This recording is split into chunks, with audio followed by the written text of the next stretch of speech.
Dominica से Antigua वापस भेजा जाएगा मेहुल।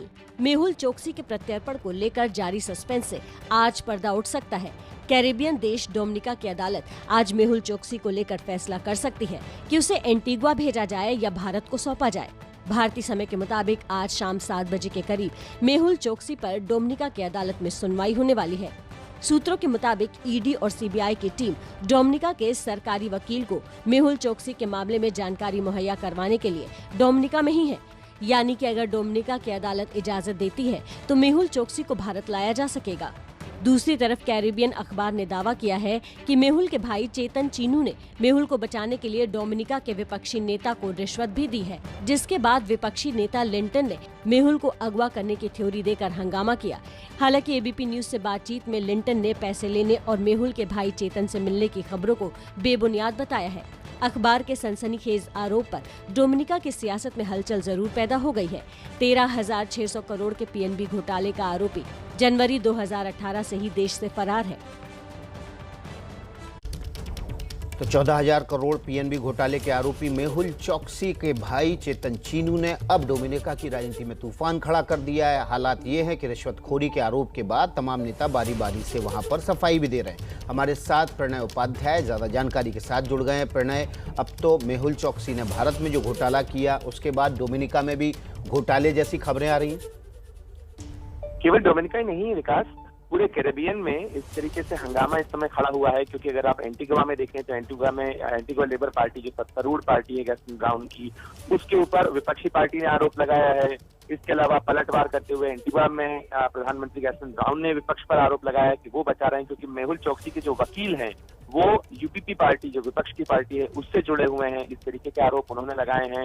और यहाँ तक कि डोमिनिका में भी जो वकील वैन मार्श उनके लिए अपीयर हो रहे हैं, वो भी विपक्ष की पार्टी से जुड़े हुए हैं। इस तरीके के आरोप लगाए हैं। तो बहुत सारी राजनीति चल रही है, लेकिन असली चीज ये है कि तथ्यों में ये स्पष्ट होना है कि क्या वाकई में मेहुल चोकसी वहां मर्जी से गया या उसका अपहरण किया गया। दोनों तरीके के दावे किए गए हैं। इसको लेके एफिडेविट फाइल हुए हैं कल अदालत के अंदर, और आज यही 2 जून को सुनवाई होनी है डोमिनिका की अदालत के अंदर, जिसके अंदर ये स्पष्ट होगा कि आखिर किस तरीके के पक्ष अदालत इसे किस तरीके से देखता है और उसे कहाँ सौंपा जाता है।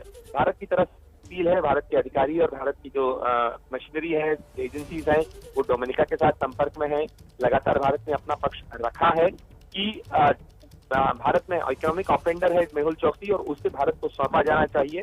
एंटीगुआ जहां की नागरिकता खरीद कर ली थी मेहुल चोकसी ने, उस देश के प्रधानमंत्री और उसकी सरकार भी लगातार कह रहे हैं कि भारत को सौंपा जाना चाहिए। और कल भी एबीपी न्यूज से बातचीत के अंदर गैसन ब्राउन ने इस चीज को दोहराया कि उनकी सरकार अब भी स्टैंड पर बरकरार है कि डोमिनिका को भारत को सौंपना चाहिए मेहुल चोकसी को, बजाय उसको वापस एंटीगुआ बारबुडा भेजने। जी प्रणय, तो अब ये सारी नजरें अदालत पर होंगी विकास। जी प्रणय, इस मामले में डोमिनिका के साथ भारत की क्या प्रत्यार्पण संधि है, और अगर नहीं है तो क्या बाकी अंतर्राष्ट्रीय संधियां इस मामले में क्या कहती हैं? देखिए, डिपोर्ट करने के लिए किसी अंतर्राष्ट्रीय संधि की जरूरत नहीं होती अगर कोई देश डिपोर्ट करना चाहता है, क्योंकि इलीगली एंट्रेंट है। वीजा लेके पासपोर्ट के साथ मेहुल चोकसी डोमिनिका में दाखिल नहीं हुआ था, तो ऐसे में डोमिनिका के पास इस चीज का अधिकार है कि वो चाहे तो उसे डिपोर्ट कर सकता है। वो इलीगल एंट्री है। दूसरी चीज ये है कि कॉमनवेल्थ की एक एक्स्ट्राडिशन का अरेंजमेंट है, क्योंकि कॉमनवेल्थ कंट्रीज में डोमिनिका भी आता है और अगर भारत सरकार चाहे तो उसके तहत कर सकती है। लेकिन आप जानते हैं विकास की एक्स्ट्रेडिशन की प्रोसेस चाहे यूके में हो चाहे एंटीगुआ में हो, वो अदालत के रास्ते से होकर गुजरती है और वो प्रक्रिया काफी लंबी है। भारत नहीं चाहेगा कि वो नई प्रक्रिया शुरू हो डोमिनिका के अंदर, और डोमिनिका भी नहीं चाहेगा कि बहुत लंबे समय तक मेहुल चोकसी बाहर रहे, क्योंकि इस मामले में ना तो वो वहां पर आया है, ना उसने शरण ली है, ना वहां की नागरिकता है। इसलिए अकारण मेहुल चोकसी को बहुत लंबे समय तक डोमिनिका भी नहीं रखना चाहेगा अपने मुल्क में। जी, तो ये भी कहा जा रहा है कि वैक्सीन डिप्लोमेसी है उसका भी असर है कि मेहुल चोकसी को लेकर डोमिनिका भी बहुत ज़्यादा अलर्ट है। वो चाहता है कि भारत को इसको सौंप दिया जाए, लेकिन उससे पहले अदालत में ये साफ करना होगा कि ये भारतीय नागरिक है, ना कि एंटीगुआ का नागरिक।